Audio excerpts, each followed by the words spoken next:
and then on a loop of the Kingdom of Kerry. They then speed north through Galway and finally through Enniskillen, east to the finish back at Belfast.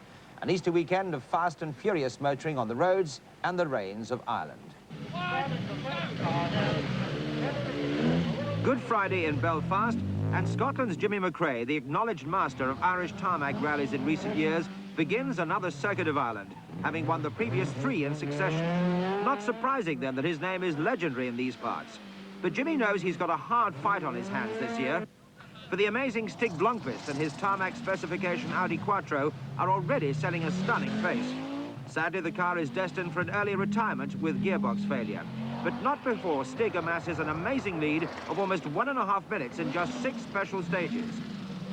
Waiting in the wings, however, is a work specification Lancia Rally, driven by the Finn Pentti Ricola.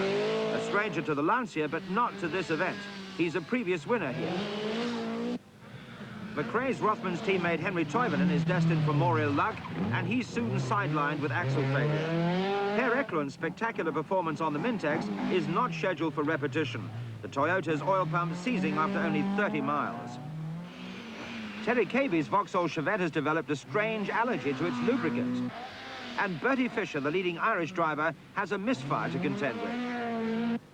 But there's far more serious drama in the Rothmans Opel camp. Jimmy McRae's determined efforts to stay with Blomqvist have resulted in a damaging accident, and he rushes into the service area at Ballymena for emergency repairs.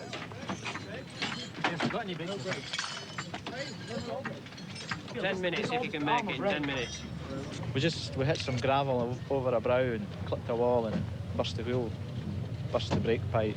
So we did the last stage without brakes, which was a bit... With the 2 favourites out of the way, Auricula's Lancia Rally leads the circuit of Ireland. However, he's now being shadowed by another vastly experienced competitor, Britain's Russell Brooks. Despite his problems, Terry Caby is holding 4th place. And Harold de Muth's 4-wheel drive Audi 80 Quattro holds position inside the top 10. For McRae, there's still everything to play for, and 3.5 days of grueling high-speed rallying remain, in which to recoup the time lost. And whether you're driving an ex-McRae Vauxhall Chevette like Ronnie McCartney, a Citroën Visa like John Weatherly, or a Mazda like Chris Lord, there's a long way to go. Saturday morning, north of Dublin, and as the rally heads south, so the cat-and-mouse game develops. Auricola holds a scant 30-second lead over Brooks, the 2 men monitoring each other's times, trading seconds. Clearly, it's going to be a fascinating struggle, and Russell, twice winner of the Circuit of Ireland, is warming to his task.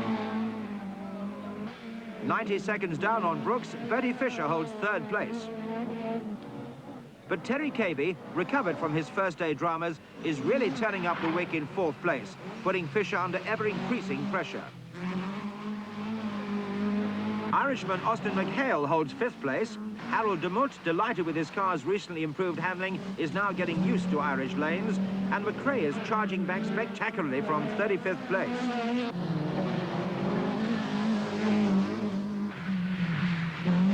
The cars head south to Mondello Park, where Malcolm Wilson pirouettes to the crowd, while Louise Aitken contents herself with a curtsy.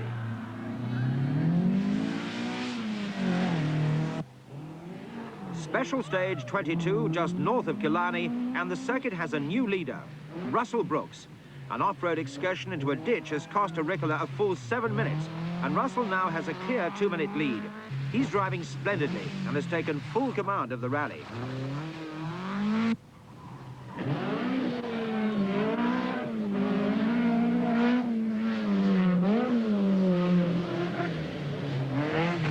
Keeping up the pressure, though, and shaving some unwanted extra weight from his car in the process, is 2nd-place man Bertie Fisher, whose efforts to stay in touch with Brooks have opened out a small breathing space between himself and Terry Caby in 3rd place.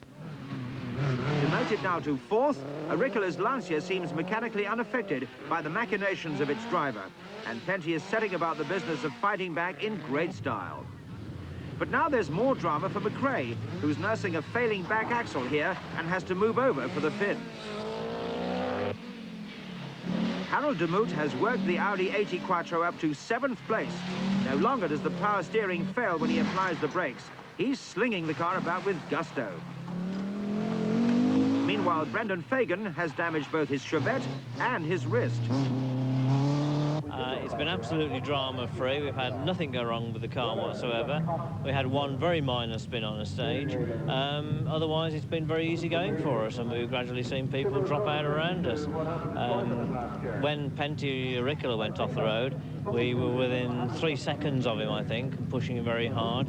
And of course, that's made our life a lot easier. So no one is coming from behind then, either? Well, I wouldn't say that. I mean, Bertie Fisher's going very quickly, and Terry Cabey, of course, is still only 3 minutes back. And bearing in mind that we've got the length of a Scottish International Rally or even almost an RAC rally still to go, it gives you an idea of how long and how tough this event is.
Sunday morning, rain and low cloud breathe the Ring of Kerry for the famous Killarney-based Sunday run.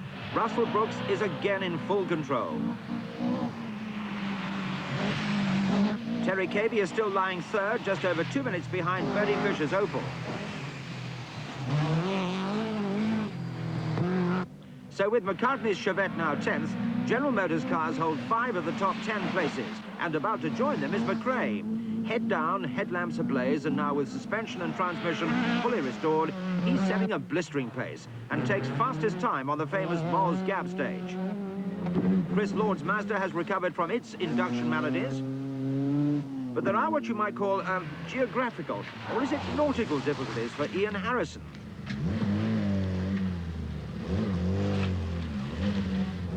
No, it's definitely geographical, to be sure.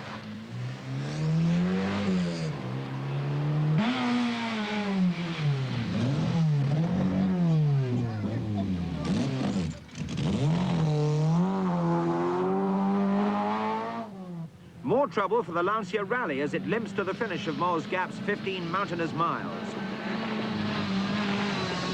3 miles into the long stage, we hit the inside stones. There were some stones which I couldn't see it, and the car is quite wide, and so we hit the stones and got the 2 punctures. And of course, as it is asphalt rally, we only carry 1 spare wheel, so we changed 1 wheel and then had to carry on with 1 rear flat tire. So how much time did that lose you then? Oh, we lost about 7 minutes there altogether because it was so long stage. Carroll Lake, special stage 33, and once again Brooks is heading for a prize he's made his own in recent years, fastest man in Ireland on Easter Sunday. Ricola is fighting back grimly from 8th place, 17 minutes behind the leader. Ronnie McCartney is 9th. And John Weatherly's fine performance in the little Citroën Visa is worth 10th overall. Louise Aitken has finally lost the lead in Group A to Chris Lord, and it seems she's making a lot of noise about it. Monday morning, and the man from the Midlands heads north for Galway with a 3.5-minute lead. Bertie Fisher's Opel Ascona follows faithfully in second place. It's now very much a rally of attrition. Finding that he can treat his splendidly handling Audi as a rear-wheel drive car, Demuth has fought his way steadily up to fourth. And with nothing left to lose, Auricola is putting in a 10/10ths effort as the cars wind northwards on the return journey to Belfast. It's still a long, hard road.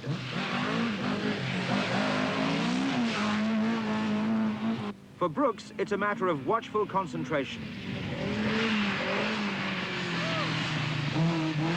And Bertie Fisher has much the same task ahead of him. But Auricola's charge is to end with a final mishap in an Irish bog after storming back to an incredible third place. Another storming drive, but with a success story attached, is coming from Jimmy McRae.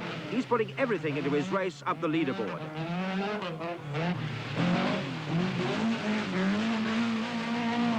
But rotten luck is in store for John Weatherly, who is to retire the Citroën from 5th place with a broken distributor.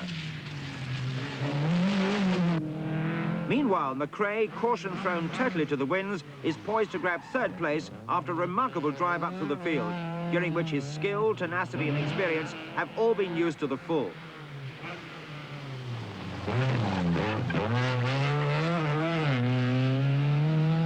Fourth place is just reward for a steady drive from Ernest Kidney in Andy Dawson's Datsun Violet GTS. And the evergreen Ronnie McCartney, who first won this rally back in 1964, eventually brings his Chevette home in 5th place. Chris Lord heads for 6th place and the Group A title, after a much more encouraging showing with the Mazda. But the champagne is reserved for Russell Brooks, and rightly so, after a superb victory won from the front of the field. Without an international rally win since the Manx in 1979, no wonder he and co-driver Mike Broad look pleased. Russell's won the circuit twice before, but he's undoubtedly never felt so happy about it.